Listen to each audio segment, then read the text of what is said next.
வணக்கம். Come on, let's jump into the story. Hello குட்டீஸ், பிறை நிலா அக்கா இன்னைக்கு உங்களுக்காக என்ன கதை சொல்றாங்கன்னு பாப்போமா? வாங்க அக்கா கிட்ட போலாம். ஹலோ குட்டீஸ், எப்படி இருக்கீங்க? இன்னைக்கு அக்கா உங்களுக்காக ஒரு சூப்பர் கதை சொல்ல போறேன். ஒரு காலை சமையலறையில் ஒரு பெரிய சர்ச்சை நடந்தது. யாருக்கும் தெரியாமல் பிரியாணி பொருட்கள் எல்லாம் உயிர் பெற்று பேச ஆரம்பிச்சது. அரிசி சொன்னது, நான் இல்லாம பிரியாணி எப்படி பிறக்கும்?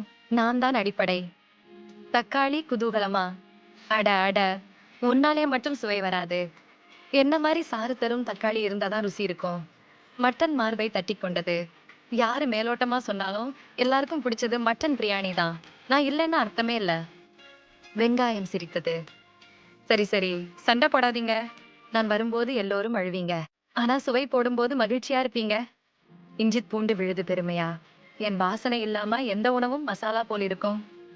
கொத்தமல்லி புதினா காற்றில் ஆடினது. ரசனையும் வாசனையும் நாங்க தான் கொடுக்கறோம், இல்லாட்டி யாரும் தட்டு சாப்பிட மாட்டாங்க. நெய் மெதுவாக. சிறு பளபளப்பு மென்மையெல்லாம் நாங்க தான் தர்றோம், குழந்தைகளுக்கு ரொம்ப பிடிக்கும். மசாலா தூள்கள் எல்லாம் ஒன்றாக கத்தின. ஹலோ, நாங்க இல்லாம சுவையே வராது. எல்லாரையும் ஒன்றிணைப்பது நாங்க தான். அந்த சமயம் சமையல்கார சாமி சமையலறைக்கு வந்தார். அவர் ஆச்சரியப்பட்டார். ஓஹோ, என் பொருட்கள் எல்லாம் சண்டை போட்டுட்டு இருக்காங்களே. அவர் சிரித்து சொன்னார், அட பாப்பாவுகளே, உங்க எல்லாரும் சேர்ந்தால்தான் பிரியாணி பிறக்கும். ஒரு பொருள் மட்டும் பிரியாணி ஆகாது, ஒன்றிணைப்பு தான் சுவையின் ரகசியம். அவர் எல்லா பொருட்களையும் பெரிய பாத்திரத்தில் சேர்த்தார். அப்புறம் மெதுவா கிளறினார். சமையலறை முழுக்க ஒரு அற்புதமான வாசனை பரவியது.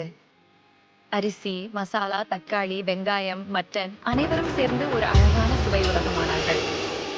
அந்த நாளில் பிறந்தது பிரியாணி. கதையின் நெறி, எல்லாரும் ஒன்றிணைந்து வேலை செய்தால்தான் பெரிய ஒரு அற்புதம் உருவாகும். பிரியாணி போல. Hit that like button, smash subscribe, and tap the bell icon so you never miss a video.